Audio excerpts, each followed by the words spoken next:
Hi everyone, I'm presenting on behalf of my colleagues who unfortunately couldn't join us due to visa issues. Cryptojacking attacks involve hijacking someone's computational power without their consent, which can cause significant damage to infrastructure and services. The dominant approach used by cryptojacking malware is pawn mining, which offers convenient mining services and stable rewards. Once the malware infects a victim machine, it downloads mining software and the attacker's wallet information from a remote command and control server.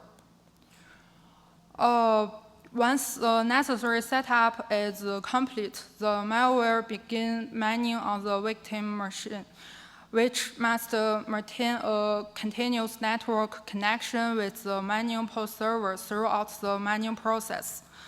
This connection is a key indicator of compromise and is exploited by current network intrusion detection systems.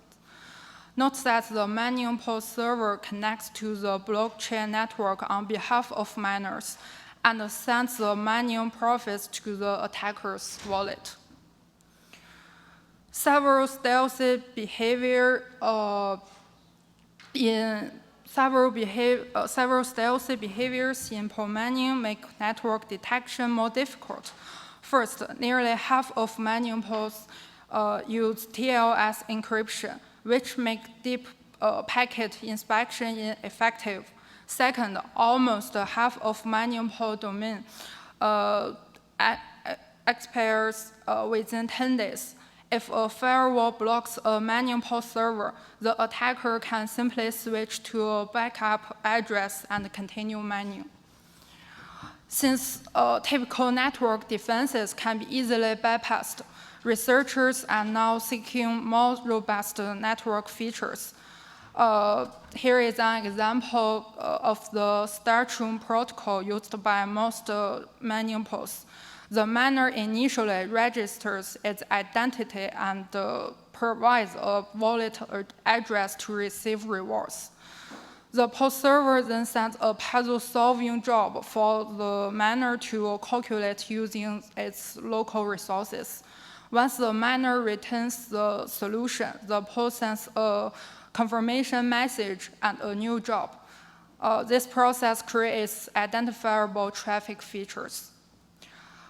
One key feature is the presence of uniquely sized packets carrying different semantic messages. The frequency of this message is consistent since the time spent solving each puzzle is roughly the same. As a result, the inter-packet delay shows the regularity. Moreover, the occurrence of uniquely sized packets over time forms a repetitive pattern. Finally, mining connections are typically long-lasting as profits accumulate based on the number of solved puzzles. Machine learning models can effectively learn the aforementioned features, while existing work using ML methods shows promising results on labeled datasets. They are not suitable for large-scale deployments. First, network intrusion detection systems are usually deployed at high-speed gateways. However, existing systems struggle with performing online detection efficiently. Second, there is a limited time available to investigate detection results. However, existing work often overlooks the high number of false alarms. To illustrate the inference bottleneck caused by high traffic speeds, we use a model from previous work and found that it could take up to 1.4 hours to evaluate all feature vectors generated by 10 Gbps gateway in just 1 second. This low throughput reduces the effectiveness of accurate ML models as mining traffic constitutes only a tiny fraction of the total traffic. Regarding false alarms, we found that running the most accurate model on live traffic generates over 100,000 daily alarms, making manual investigation impractical. To address these challenges, we present MineShark, an online detection system that uses deep learning models for crypto mining traffic detection. Following the common off-path deployment paradigm, MineShark takes mirrored traffic as input. MineShark uses 3 key strategies in this detection pipeline. First, it filters out mining threats without causing inference bottlenecks. This step results in a set of suspicious mining flows, many of which may be false alarms. To reduce false alarms, MineShark automatically investigates suspicious mining addresses by probing them to confirm mining activities. This step minimizes operational overhead. MineShark further defends against the future attacks using historical attack data. Administrators can block unauthorized mining connections by adding them to the firewall's deny list, following the organization's policy. To avoid inference bottleneck, MineShark prioritizes lightweight ML models with a high recall. For example, detecting 10 Gbps traffic requires a model throughput of 1.5 Mpps. In this case, a convolutional neural network is the best choice because the spot vector machine cannot detect as many mining suspicious flows, and the long short-term memory only detects 2/3 of the total traffic. MineShark's pipeline tracks active flow status with an in-memory flow table and conducts parallel computation across CPU and GPU. Flow features are continuously extracted from ongoing flows and predicted by the ML model. The pair flow alarm count records the number of positive features detected from each flow.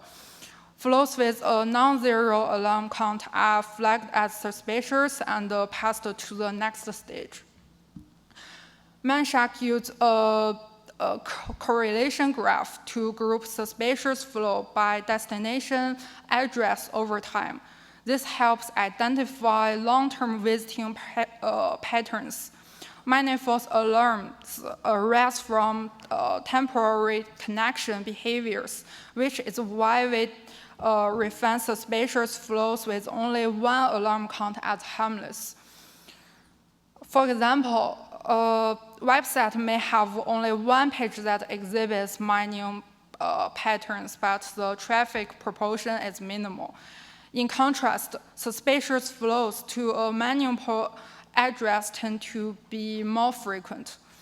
We set a threshold for the harmless flow ratio to distinguish between mining and non-mining addresses. This effectively filters out easy false alarms. MineShark further ranks the remaining addresses based on 3 model-independent features that capture additional mining behaviors. The average values of these features for mining addresses, shown by the red dashed lines, clearly distinguish them from normal addresses. Finally, MineShark confirms the mining activities through active probing, starting with the most suspicious addresses. The construction of probing packets simulates mining software requesting mining services. The poll server responds with the successful acknowledgements, while wrong targets return various error messages. MineShark integrates proactive defense techniques. We observe that attackers often correlate backup addresses by domain. Therefore, MineShark searches for addresses recently associated with detected mining domains and identifies mining posts through probing in advance. We also found that malware families often configure the same set of ports, with each port offering a specific service. MineShark fingerprints the ports used by historical mining posts. If an examined address matches an existing fingerprint, we probe the other relevant ports accordingly. MineShark uses DBDK as the traffic processing framework and TensorFlow for model inference. Its CNN model processes a 4-row feature where the first 2 rows represent bidirectional packet size and the last 2 rows represent inter-packet delays. Approved by the institution, we deployed MineShark at a 10 Gbps gateway in our campus for 10 months. The figure on the right shows our online environment, where the average input traffic speed is 7 Gbps and the average flow concurrency is 3.2 million flows. MineShark identified 105 mining pool addresses before commercial systems and 75 addresses before virus total. The average detection delay for commercial systems was 5 days for plaintext mining and 19 days for encrypted mining. Further investigation using virus totals API shows that MineShark can improve detection accuracy. As shown in the figure, the no-threat bar represents mining pool addresses that were undetected by virus total but successfully identified by MineShark. We evaluated the effectiveness of MineShark's auto investigation module. MineShark used a parameter called harmless visit ratio to remove false alarms. The left figure shows that this parameter can effectively separate benign and suspicious addresses. The right figure shows that MineShark can reduce the number of alarm flows by 2 orders of magnitude. MineShark prioritizes the most suspicious addresses for investigation using its ranking algorithm. The figure illustrates the feature values distribution for about 2,000 suspicious addresses. Mining addresses marked by red crosses are placed at the top of a probe list. MineShark achieves lie rate processing on a 10 Gbps gateway, even in the worst-case scenario where every flow generates flow vectors. In conclusion, MineShark is an ML-based system for online crypto mining traffic detection. To improve scalability, MineShark incorporates a line rate inference pipeline to handle high-speed traffic and an auto investigation module for reliable detection results and conducts proactive defense. Our evaluation suggests that MineShark improves detection timeliness and accuracy in real-world scenarios. If you have any questions, please feel free to contact the first author of this paper. Thank you.